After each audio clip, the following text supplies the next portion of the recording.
Hello, everybody, again, and welcome to our webinar. Today, we're going to be focusing on teaching English and specifically in Europe, getting started, how to get work there, what you need to get work there.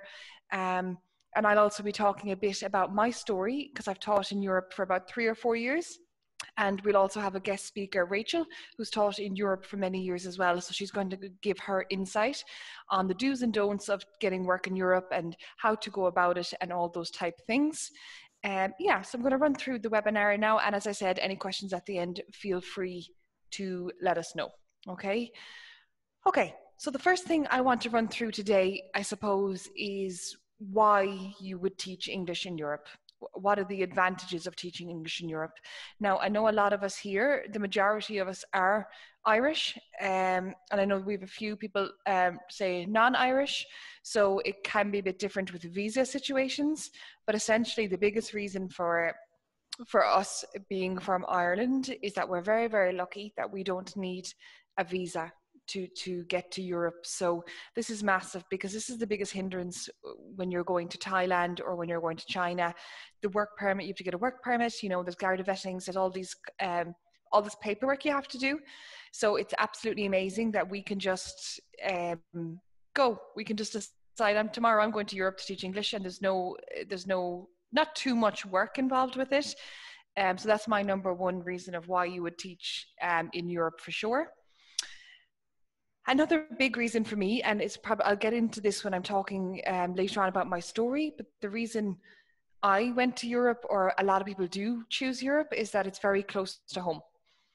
You know, we're a Ryanair flight away from Ireland, which is amazing. You can have friends visit, you can have families visit so easily, inexpensive, and that's definitely a reason why I would choose to teach in Europe over any other destination.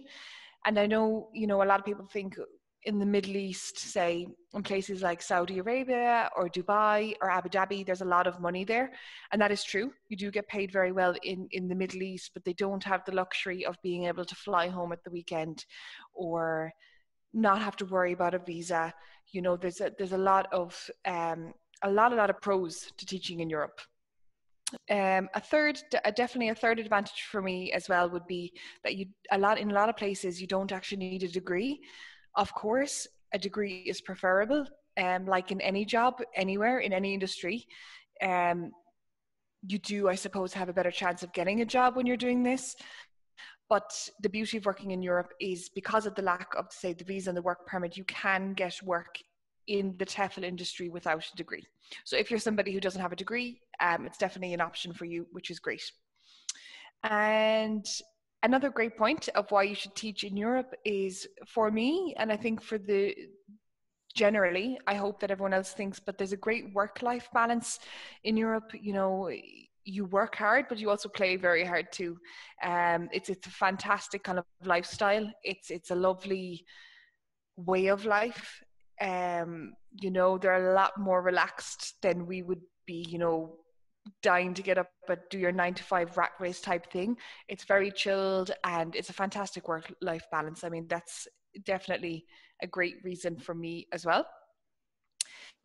So I suppose when you first think about teaching in Europe, where are you going to go? What are the best countries? Where do you make the most money? There was a survey done recently, so I'm just going to tell you the top 5 countries in 2019 for teaching in Europe, and I suppose that would be down to the pay that you get, the living expenses, I suppose the weather, the type of foods, it was all these factors combined into one. So it's not just based on one thing, it's a mixture of all.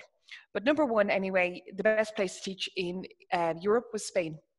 I haven't taught in Spain myself actually, but I would love to do so. I've heard so many good things about it. And I will go through, if anybody's interested in teaching in Spain, there's a few companies here. I'm just going to call them out to you. So if you have a pen and a paper, feel free to write them down if Spain is on your list or if Spain is a destination that you have in mind. There's a few programs, depending if you have experience or if you have no experience, if you have a degree, if you have no degree, but we will get into that a little bit later. And again, if you have any specific questions, feel free to put them into the chat box.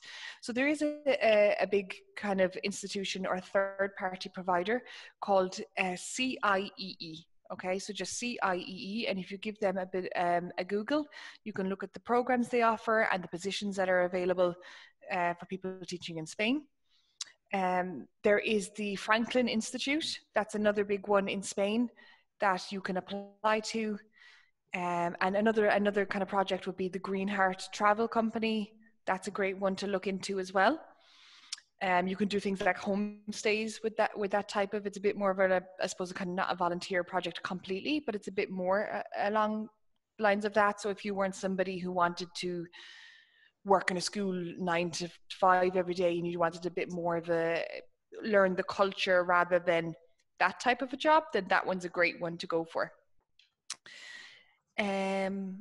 Okay, so the next country they do suggest that you get work in is France. So I haven't taught in France either, but my sister, she lives in the south of France, in Cannes, and she's teaching at a language school down there. It's another big destination in terms of, I suppose, pay is quite good. They get great government benefits, even as an Irish citizen, once you have a contract with someone, which is amazing. Again, there is that company that I mentioned for Spain is also Green Heart Travel, also runs a program in France. There is a program called Inter-Exchange. That's another one if you want to look into that. And Alior, I don't know if I'm pronouncing that right, but it's ALIORE. Okay, so they're just a couple of ones I wanted to mention. And I just wanted to mention as well the top 5 countries quickly. So Spain, France, Italy, Germany, and the Netherlands. They're the best ranked countries to teach in Europe. Of course, it's down to everyone's personal preference, but that's what the stats say, I suppose you could say. And you're not limited to those countries as well. I mean, a lot of people go teaching in Eastern Europe as well. Poland's a massive big destination, or even down like Croatia, Serbia, those type of countries too are amazing. And also Scandinavia. So like Norway, Sweden, Finland, all these are great for teaching English as well. A bit cold up there for me, but definitely great to teach English there as well. So I suppose this is the question that you all want to know, I suppose, is, are you eligible to work in Europe and how can you get work in Europe? So I'm quickly just going to run through if you are eligible or not, okay? So as I said to you, number one being, I suppose, number one is you have to have a TEFL certificate. So if you're somebody here who doesn't have a TEFL certificate, you'll definitely need one. And that's number one that the employers look for. The second thing that they look for is that you are a native or fluent speaker. So if English isn't your first language, they do expect you to have a very high proficient level of English. If English is your mother tongue, then you'll be absolutely fine.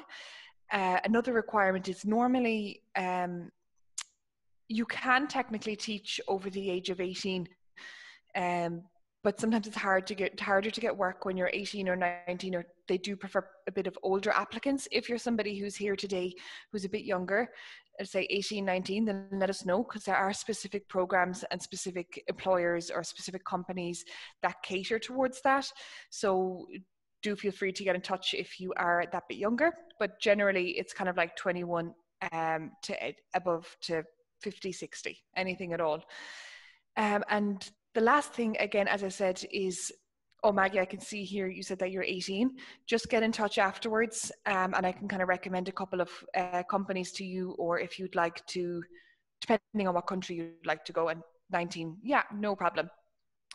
So, and another point then is, obviously having a degree is preferable, but it's not always necessary.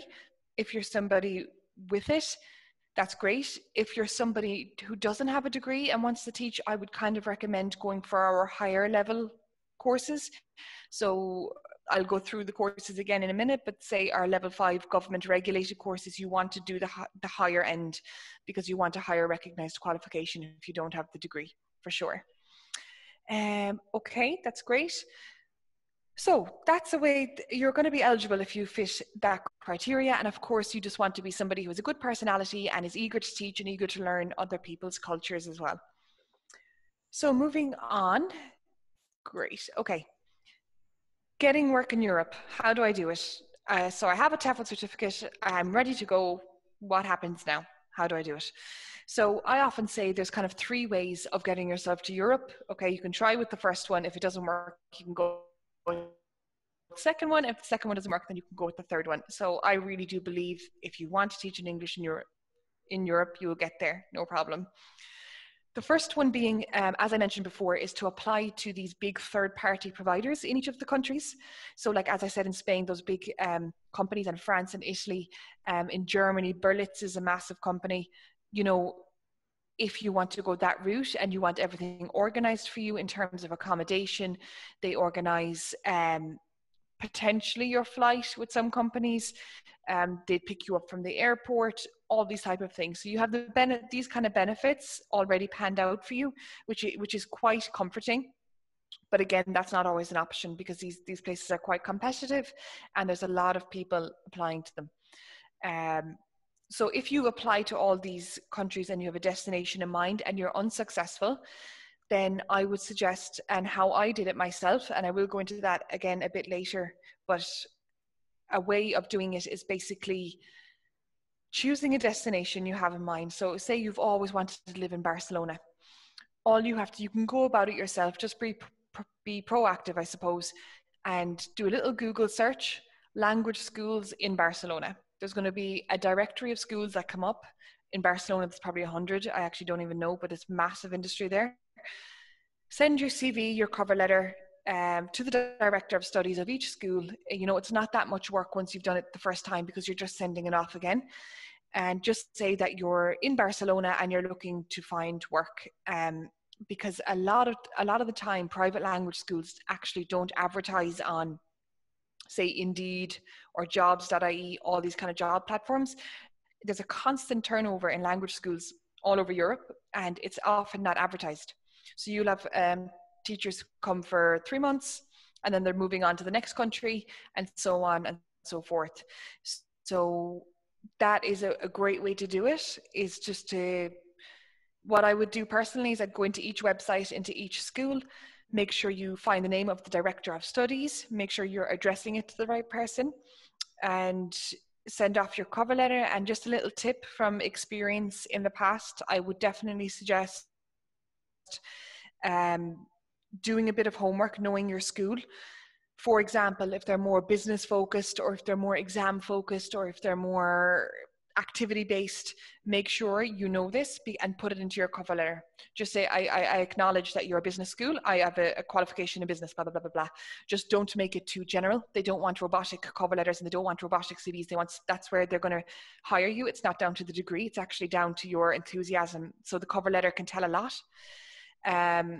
I actually ended up calling a few schools when I was applying years ago for teaching in Europe. So it's definitely worth being proactive in that way.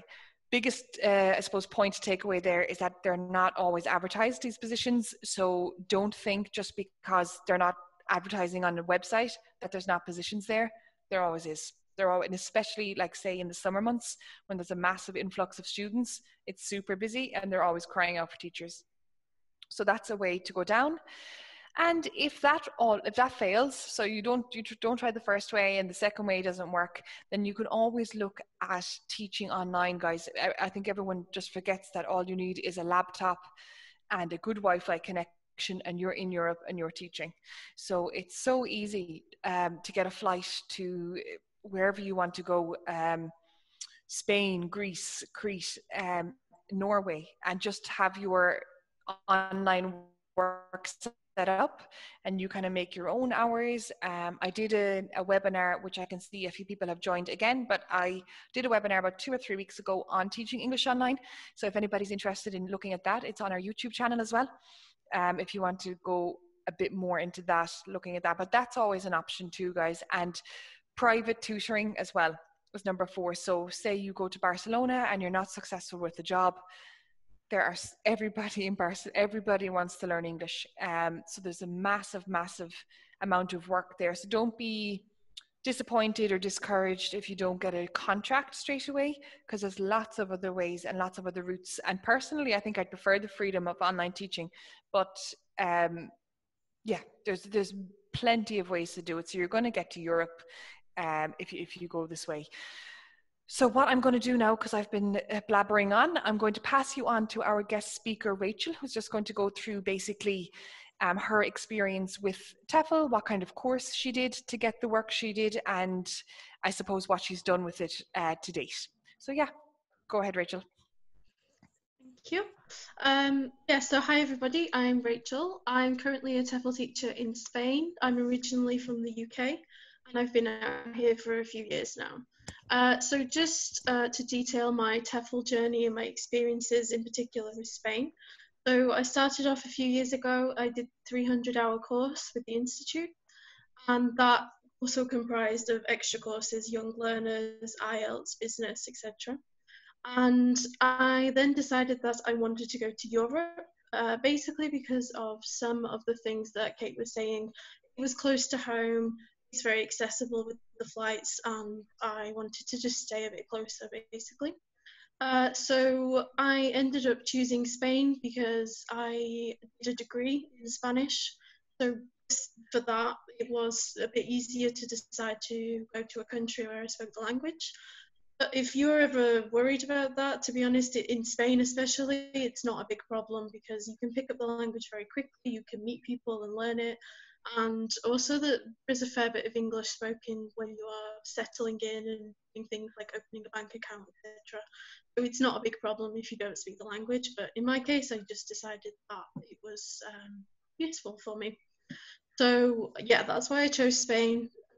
Basically, I went down the individual route where, as Kate said, I looked at all different language schools. I looked at the different areas that I wanted to visit, wanted to live in, and I privately emailed all of the schools, which it's a big Google thing to do. It takes you a while to kind of sift through all of the directories. It's completely worth it because in the end I got quite a few job offers from all over Spain, and then I felt like I was really, I had my TEFL journey starting and I was able to just choose, and I had different offers, so it was a good route to go for me. In the end, I chose to come to the south of Spain.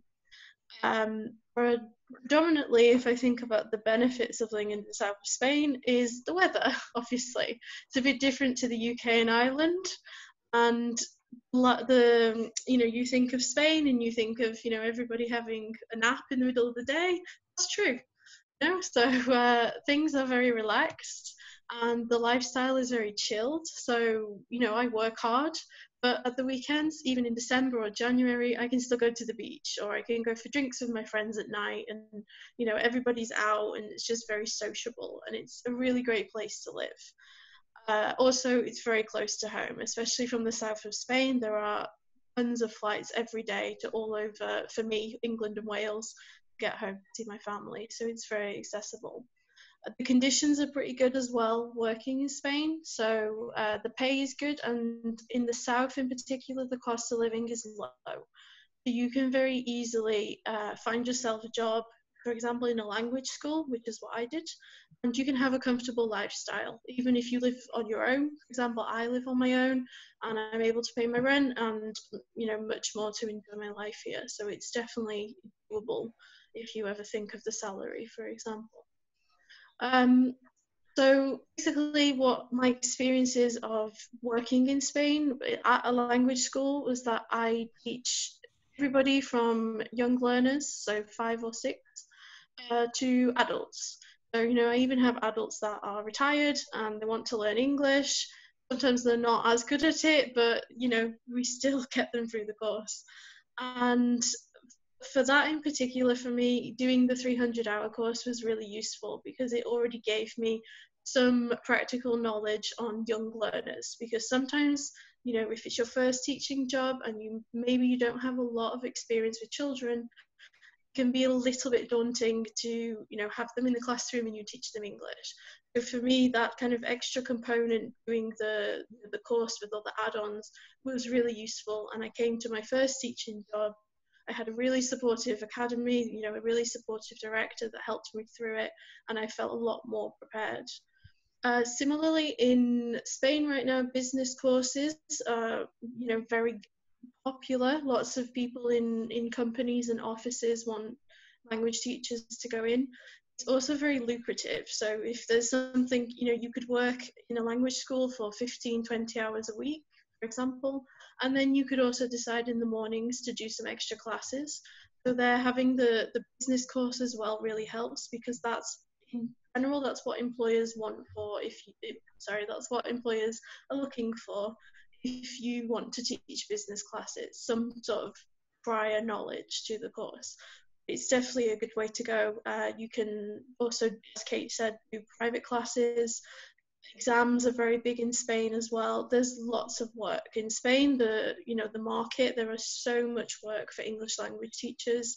Probably one of the biggest, as Kate said, it was the most popular in Europe, and it's also because there are probably the most jobs here as well. Like, I never have problems finding work, even if I want to change my job or I want to change academies. There's always something that I can do. So that's definitely a benefit of teaching in Spain. It's the amount of work, whether it's private or whether it's in an academy, whether it's working as an assistant in a high school, for example. It's a different route. There's definitely a lot of work that you can find here.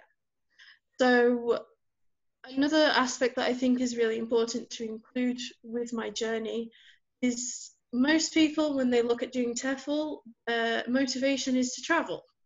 So that was my motivation. I really like my job. I really like teaching, but also I love traveling, and that's why I wanted to do this.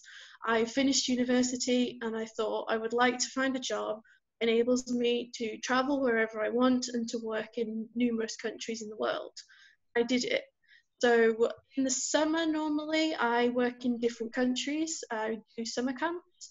So a lot of contracts in Spain are maybe September to June. It's possible to get work in summer as well, but it's a popular contract to have during the academic year.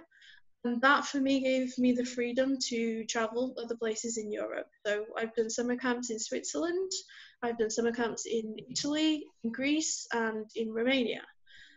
Romania was actually my first TEFL experience. It was a voluntary job, but it was great to get to know the country and just to give me some experience before I went into a full-time teaching job. So it was really great to have that experience. And also, I'd never really thought about Romania, traveling there, and it opened my eyes up to, a different part of Europe and a different way to travel. So I would definitely say anybody who is thinking of, undertaking the TEFL course, I would say two things. Number one, go for it, because it really does open up opportunities for you, not just in traveling, but just meeting new people. I have, a lot of international friends, which is great if you want to travel and stay with them for free, and also, you get to try new food and just live a different way of life that is a bit different to, for example, Ireland and the UK. It's very different. My friends are all very jealous of me. They come and visit. Again, the Ryanair flights, my friend can visit me for the weekend, my family can visit me, and they love it. Any opportunity they can to come out, they absolutely love it, because they think that, the lifestyle is so great out here. So, if you're thinking about doing this, or if you're in the middle of doing it, keep going, because it's definitely something that is worth it. You get a very rewarding experience from it. And I would definitely recommend, thinking about what else you can gain, different, extra courses, like, for example, the 300-hour course, which can give you that edge. So it can give you, experience with young learners. It can give you knowledge about business. If you want to teach exams, if you want to teach IELTS, all these things, especially in these days, will really help you stand out on your application form, because that's what employers would like to see, that you have something a little bit extra. We also do now teach online, mostly because of the current situation. So, there really is numerous possibilities to teach all over Europe or all over the world even. With teaching online as well, it's really opened up my career. And now I kind of do bits in a language school, and then also I do bits online as well. So it's very flexible, and I, have been teaching for 3 or 4 years now and not regret a single second of it. So that was my life story. So thank you guys for listening. And yeah, later if you have any questions, I'd be happy to answer. Thanks so much, Rachel. I'd just like to say now that I'm moving to Spain. After that, thanks very much. I'm off tomorrow. I'll get the sangria ready for you, Kate. do. Yeah, no, I'll just tell you a bit of my story. It's actually kind of similar to yours, Rachel. So I suppose in 2013, I was the exact same as you. I just finished college, 2014, sorry. And I just said, look, I just want to travel. I really want to go and just experience a different way of life, something along these lines. And I said to myself, I was quite young at the time. I just freshly graduated, and I said, where am I going to go? Because I had no destination really in mind. I never really wanted to go somewhere initially in my head. And I've always been obsessed with Europe, and I'm proud to say I'm a big Eurovision fan, whatever everyone else thinks. But yeah, so I watch the Eurovision every year, and every year I always loved Malta in the Eurovision. So this is my story of why I ended up teaching, and this is why I'm in TEFL. But yeah, every year I went for Malta in the Eurovision, and I said to myself, Malta, why not Malta? Because you can go anywhere in Europe. And so what I did is, the way I explained earlier on, is I Googled some images of Malta, saw the beach, saw the weather, and I was like, I'm sold, I'm going. I Googled a list of language schools in Malta, and I said, okay. And a lot of the job applications said you needed a TEFL certificate. So I went and I did, at the time, because it was so long ago, I only did 120 hours, but I had to make sure that I did some teaching practice as well, because a lot of schools won't take you unless you have like a teaching practicum certificate. And I mean, it was definitely worth it for me anyway, because I had no experience as a teacher. So it was absolutely great to kind of get that feeling of maybe doing a bit of lesson planning. Even though it was only a couple of hours, it definitely helped me in my application, and it actually made me more confident when applying or in interviews and things like that. So I ended up doing 120 hours online. That's all that was available at the time. And I did 10 hours teaching practice. Along with that, I Googled a list of language schools in Malta. In particular, there was a city I wanted to go to. And as same as Rachel, I think I ended up with like 4 interviews, and I did 2, and I chose one school, and I just said I'm going. So I went in the September. Ended up staying in a language school there. Absolutely loved it for all the same reasons. I then ended up meeting some friends, and I was actually living with Turkish roommates, and they said, why don't you come to Istanbul for the summer? And I said, I don't know, Istanbul is, it's a bit more far-fetched, it's a bit away from home. Is there work there? So I ended up going to Istanbul with this group of people, and I ended up teaching privately for 3 months. So I didn't get a job in a language school there, but I did ended up teaching privately. Stayed with my friends there, which Rachel said it's a great way to save on accommodation. And I ended up teaching for 3 months in Istanbul, which was very different. And I went back to Malta then in the September. I became an expert at backgammon, drank loads of coffee. It was a great experience. And then after that, again, I finished up to Malta, and I decided then, where am I going to go next? And I said I'd actually tried Germany for a while. So I was looking for jobs in Germany, and this is one thing that I would, just a bit of a tip. I can see someone just said there that they live in Istanbul. That's very cool. So I applied for a job in Germany. And what I hadn't realized before I moved to Germany, or before I decided to go there, was that as a country, Germany are very business focused in the language schools. So it's a lot of corporate businesses, a lot of corporate companies. And if you actually have a bit of a Google, all the schools primarily focus, of course, they focus English, but there's a massive, massive focus on business English. And I found it extremely tough to get a job because I hadn't a business qualification. So I had my 120 hours and I had my teaching practice, but because I didn't have that small bit of experience in the business English side, I said, oh no, what am I going to do? So I ended up doing a 30-hour business specialist course as well with the TEFL Institute. And it didn't take me that long because it was just an add-on. So it wasn't primarily a massive qualification. It was just it was 7 or 8 modules. And I ended up doing that, getting my PDF certificate, and I got hired straight away. So that's just something, as Rachel said, it's so, so, so worth it to have those extra specialist courses, only because, well, in business, I needed it. That was a no-brainer. But say in other places, it just kind of opens more doors for you.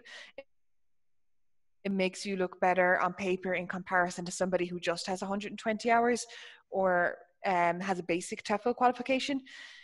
By being licensed to teach in those areas, and you get more money as well, actually.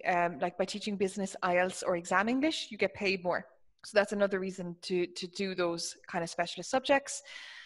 So that was my experience really in Europe. And as Rachel said, if I was to give any advice now, one thing I would say actually, it's worth doing teaching practice. So I don't know if anybody here is on the course or not on the course, or already halfway through the course or whatever, is definitely try and get some teaching practice.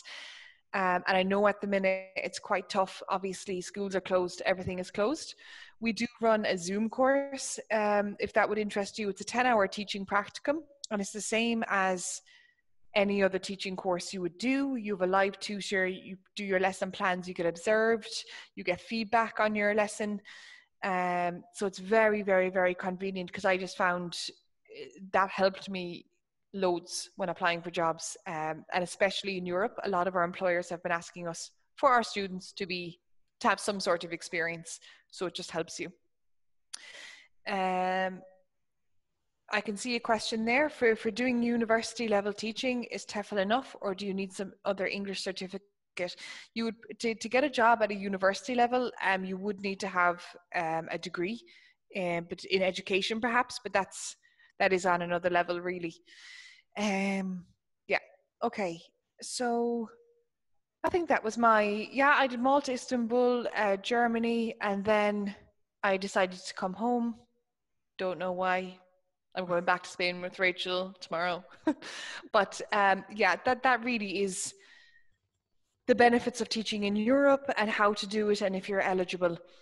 What I will say to you as well is just what the TEFL Institute can do for you. I mean, after this webinar, I know I gave you all a bit of information today, and Rachel gave her story and everything like that. But just to let you know, as I said, I don't know who has courses and who doesn't, but we are more than happy to kind of help you guys if your plan is to go to Spain or to France or to Croatia or to Norway. Feel free to get in touch with us, because once you're part of the student alumni and once you're enrolled onto any of our courses, you do have an advisor here to help you. Obviously, we can't guarantee you a job, and we would love to, but you know that depends on a lot of other factors. So as I said, once you're part of the student alumni, feel free to get in touch and we'll kind of help you reach your goals or get you to the country that you want to go to. I will mention as well, you know, with the courses, as I said, really try and focus on specialist courses as well, not just your basic one, because that's going to give you an edge. The market is competitive at the moment. There are a lot of people applying to jobs online and abroad. So it's good to have those extra qualifications under your belt, and also definitely do teaching practice if you don't have any, because that will massively help you when you are applying to jobs. It's what employers expect and what they prefer as well. I know some of you, I can see some of you here already who I've been talking to today have enrolled on the course, but we actually launched a brand new hybrid 310-hour level course today. If anybody hasn't got a TEFL certificate yet, then it's definitely worth looking into that course, because we are actually giving, it's an early bird launch, and we're giving an extra bit of money off the tuition fees today. It's just perfect that the webinar was on the same day as the launch of the course. So feel free to log on. I'm going to put there's the link to the course there, guys, if you want to have a look at it. But that gives you the maximum chance of employment. I mean, you can't get higher than that. There's 6 independent courses in there. There's teaching practicum in there. There's your basic, it's a level 5 government regulated course. There's also a massive amount of resources that come with that, like grammar guides, lesson planning guides, those type of things. So if you haven't enrolled onto a course and you are going to, or you're planning to get TEFL certified, definitely take a look into that one. And because we're launching the course as well today, we can give you €100 off the course, and by using the discount code EARLYBIRD, and that will just give you a bit of an extra, I suppose, relief on the tuition fees, which is lovely. And I will say, actually, if anybody has any questions now, I'm going to, because I've been blabbering on, do feel free to put them into the chat box there. I have time, about 5 or 10 minutes, just to answer any questions that anybody has, so you can put them in there. Okay, Maggie, I'm doing a 180-hour course and thinking of doing the 10 hours teaching practice course. Would that be enough? Yeah, so I do want to make that clear. It is enough to have your basic 180 hours. You are officially licensed to teach, as you are qualified to teach as an English teacher. I'm not saying you need the 300 to be licensed. The 180 hour is your primary qualification. It's just by having the extra specialist courses, you're going to be opened up to more doors. I mean, like in that time in Germany, I was refused the job because of the specialist courses, but that's not always the way. That's just Germany, you know. It just opens a lot more doors. And as I said, the specialist courses like business, IELTS and TOEIC, you often get paid more. And it's just nice to have that bit of extra income. But the 180 hour absolutely is enough. Just to answer your question, but I would definitely recommend doing the 10-hour teaching practice, Maggie, because I think at the moment, I think it's 70 or 80 euro only, and it's a massive help. So definitely do that one anyway. Do you have any information about teaching in Russia? Actually, that's a destination I've always wanted to go to. I don't have a lot of information. I do have friends who've taught in Russia. Particularly, I'd love to go to St. Petersburg, but I would give the same advice or the same information that I said with the other places, is like, say, if you have a destination in mind, say it's Moscow or St. Petersburg or somewhere, just type in English language schools in Moscow, English language schools in St. Petersburg, and just get a directory of schools, write your CV, your cover letter, and send them off. Top tip as well, I would say to employers, when you are applying, try and say, I know Russia's a bit far, but try and say you're already there, because tell a little white lie and just say that I'm actually already in Barcelona and I'm looking for work, because they don't tend to hire teachers who say, oh, I'm going to Spain in 3 months. You know, it's not enough of a commitment. They might say, oh, this teacher is going to fall through in a month. They don't want to come, blah, blah, blah. So a good way is just to say that I'm in Barcelona, I've just moved. Even if you haven't, just say, I've just moved to Barcelona and I'm looking for work now. And if they tell you get a job, then off you go. But yeah, just a little bit of a tip there. Business English in the south of Spain. Rachel, if you want to give a bit more of an insight into that question, because I wouldn't know. Yeah, so as I said, I did some business classes. I personally went through kind of like a third party. So it was kind of an unemployment agency that hires teachers to go to in-company classes. So there was a lot of people going through that route. I did it for 1.5 years. I really enjoyed it, but I will say that the money isn't as good as if you do it kind of privately. So there are, to get started and to get the experience, it's a good way to go by contacting, third-party agencies that will do that and send the teachers in. I really enjoyed the classes. I had really nice people. I worked as like a real estate agency. I did classes there. But also the best way, if you could possibly do it when you're kind of established and you make some connections as well, is to just approach the companies. So for example, where I live, there's a really big technology park, and they often look for teachers because they provide English classes for their employees because it's very international. So the way I've got classes before is, I had a bit of experience, and then, I had the business add-on as well, the qualification, and I just wrote to them and said, I'm a teacher. This is, if you're looking for a teacher, I can do this. This is my experience. And I ended up working at the technology park as well for, say, more money than if you'd gone the other route. There are classes, everywhere, because as Kate said, everybody needs to learn English. I've even done private classes. I've done private classes with managers in phone shops. We've been upstairs in the phone shop and I've been teaching the manager and the assistant manager.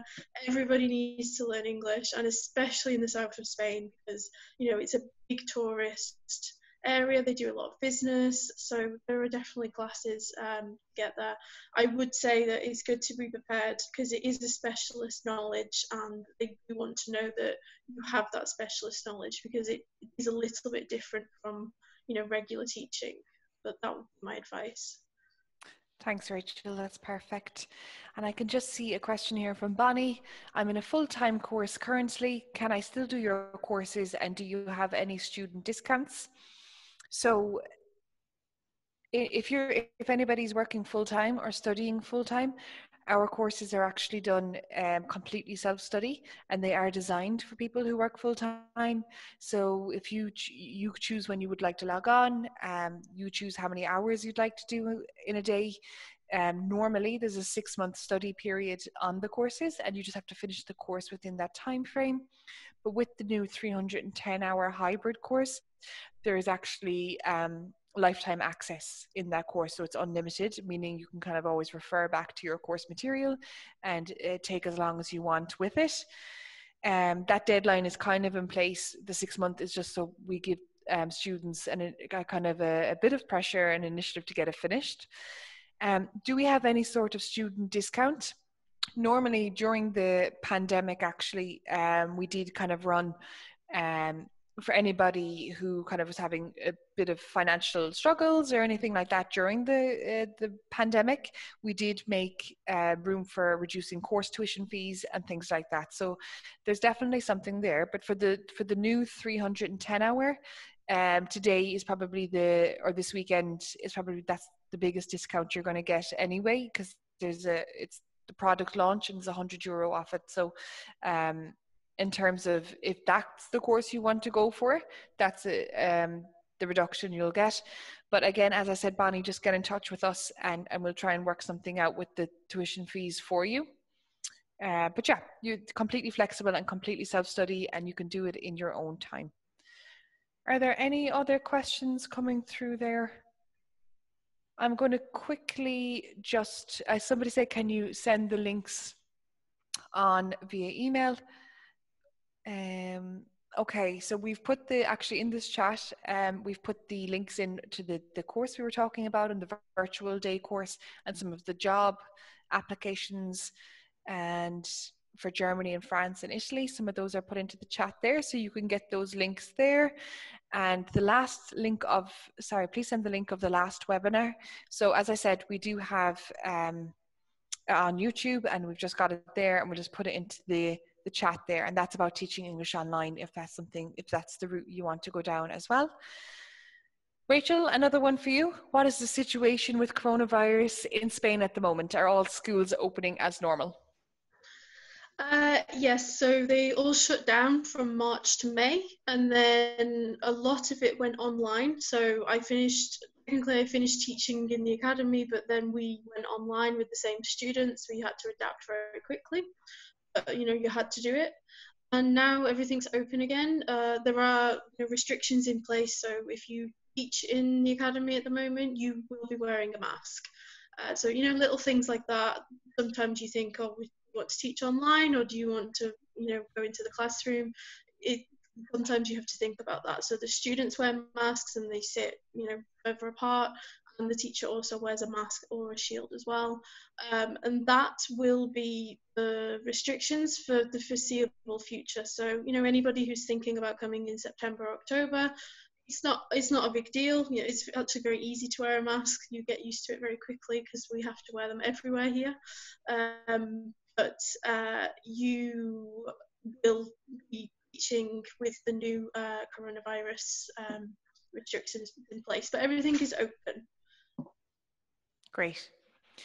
And a question from Matthew there. What is the standard rate of pay working in language schools, academies in France and Spain?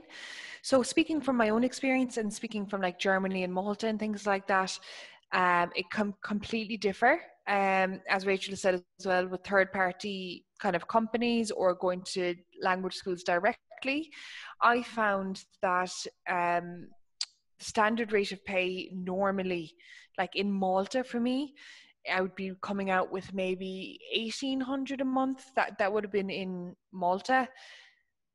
Again, a way to supplement your income, or if you're not making as much as that, you can charge anything for a private lesson. Whatever you choose, you kind of put a charge on it. If I'm teaching business, if I'm teaching exam subjects, I will definitely up my private hour for sure. And there's, as Rachel said as well, everybody wants to learn, so there's no way of not kind of getting income. So even if you don't have many hours in a school, there are a lot of people who will get taught privately, but the more specialist courses you have, the more you can kind of up your pay, and the more pay you can actually request in a class, or at a school, with an employer. Which course do you recommend for an already qualified teacher? Okay, Alicia, that's a bit different now for you, because obviously if you're a qualified teacher, you have lots of teaching experience. So I would just suggest the basic 180-hour level 5. You don't need the actual teaching practice if you have it already. Even being a qualified teacher, teaching English as a foreign language is quite different. And I don't think there will be, I don't think you've kind of studied things like business or IELTS or TOEIC. So those specialist courses are definitely worth the add-on. So for you, Alicia, I just recommend maybe our 300-hour regulated level 5 course, or if you want to look at our 240-hour professional course, that might suit you perfect. But I don't think you need the 10-hour teaching practice, if that makes any sense. But that will definitely stand to you when you're applying as well, which is great. Yeah, I think that is everybody's questions, unless anybody has a last few. Or we can just wrap it up there. So the last thing I will say is happy Friday, guys, and thanks so much for listening and tuning in. We love doing these webinars, and we love giving people information. And as I said, once you're part of the student alumni and you're enrolled on a course with us, we are there to advise you and give you assistance and help you with your job search. And we're more than happy to help you upskill. If you come to us and you say, as Alicia said, if you said, I'm a teacher, what do I do from here? That's why we're here. Give us a call and we can kind of guide you on the right path to what specialist courses you should be doing, and, to do teaching practice and so on. And that's it really. And thank you very much. Have a lovely weekend, and thanks to Rachel, and we'll see you all very soon. We really appreciate it. Thanks very much.